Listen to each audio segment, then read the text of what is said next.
Hello दोस्तों, मेरा नाम है मोहम्मद अदनान और आज एस्ट्रोनॉमी की वीडियो की सीरीज़ में हमारी दूसरी वीडियो है जिसमें हम देखेंगे कि how black holes are actually form, यानी कि ब्लैक होल्स एक्चुअली या हकीकत में बनते कैसे हैं। ठीक है, इनकी शुरुआत कब हुई, कब पहला ब्लैक होल बना। तो साइंसदानों का ख्याल है कि जब यानी कि ये रियलिटी है, मतलब साइंस कभी भी आपको ऑब्जर्वेशन या थ्योरी के ऊपर बात नहीं करती, वो हमेशा साइंटिफिक एविडेंस के ऊपर बात करती है। तो जब बिग बैंग बनी थी तो उसके बाद से यानी कि शुरू में ब्लैक होल्स बनना शुरू हो गए थे, और जो उस वक्त ब्लैक होल बने थे हम उनको कहते हैं सुपर मैसिव ब्लैक होल। और वो हमारे सूरज के यानी कि हमारे सन के मैस से 1 बिलियन 2 बिलियन टाइम बड़े होते हैं, यानी कि बहुत बड़े होते हैं। इतने बड़े जितने आजकल किसी भी गैलेक्सीज के सेंटर में एक ब्लैक होल होता है। जिस तरह हमारी गैलेक्सीज के सेंटर में एक सजिटेरियस ए ब्लैक होल है जो बहुत बड़ा और मैसिव ब्लैक होल है। तो फिर ब्लैक होल्स बनते कैसे हैं? एक्चुअली जब एक बहुत बड़ा स्टार, बहुत बड़ा, जैसे हमारे सूरज से भी कम अज़ कम उसका 1.6% मैस उसका ज़्यादा होना चाहिए, कम अज़ कम, ठीक है। नहीं तो इससे बड़े, बहुत बड़े हमारे सोलर सिस्टम जितने भी बड़े बड़े ब्लैक होल्स हो सकते हैं, ठीक है। तो वो ब्लैक होल जब अपना फ्यूल एंड कर लेते हैं, ठीक है, उसको ग्रेविटी अंदर की तरफ खींच रही होती है। ज़ाहिर बात है, बहुत मैसिव होते हैं तो ग्रेविटी उसको अपने अंदर की तरफ खींच रही होती है।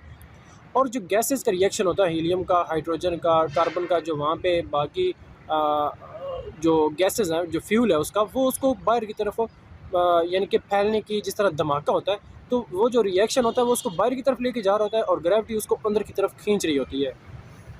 ये चीज़ें एक बहुत ही बैलेंस के साथ चल रही होती हैं।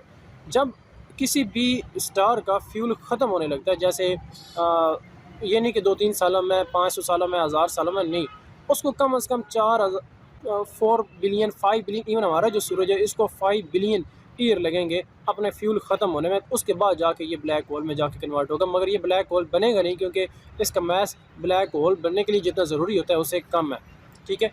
वो कंडेंस्ड होता जाता है, यानी कि उसका फ्यूल ख़त्म हो रहा होता है और उसकी जो कह लें कि क्रस्ट है, यानी कि जो उसकी बॉडी है, ग्रेविटी उसको अंदर की तरफ खींच रही होती है। जब ग्रेविटी का रेशो बढ़ जाती है, यानी ग्रेविटी जब उसको अपनी ज़्यादा खींच लेती है, तो ब्लैक होल अपने ऊपर ही फट पड़ता है। यानी कि आप कह लें कि आप जब किसी चीज़ को बहुत ज़्यादा खींचें, कंडेंस करते जाएं, तो वो एक टाइम ऐसा आता है कि वो फट जाता है, ठीक है।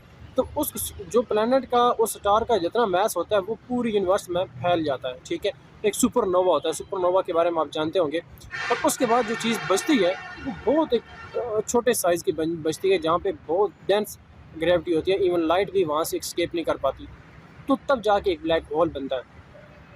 मगर तब जब ब्लैक होल बन जाता है तो हम उसको देख नहीं सकते कि यहाँ पे ब्लैक होल है, ठीक है। आपको उसको एक्स रेज़ या फिर जो इंफ्रारेड रेज़ हैं, बल्कि एक्स रे से ही आपको ब्लैक होल की मौजूदगी का पता चलता है कि यहाँ पे ब्लैक होल है, क्योंकि हम देख तो सकते नहीं है, क्योंकि जब लाइट रिफ्लेक्ट हो के आएगी तभी हमें पता चलेगा कि यहाँ पे कोई चीज़ है, ठीक है। तो अभी जेम्स वेब टेलीस्कोप है, या फिर इससे पहले जो हबल टेलीस्कोप थी, हबल टेलीस्कोप से आप किसी हद तक ब्लैक होल्स को डिटेक्ट कर सकते हैं।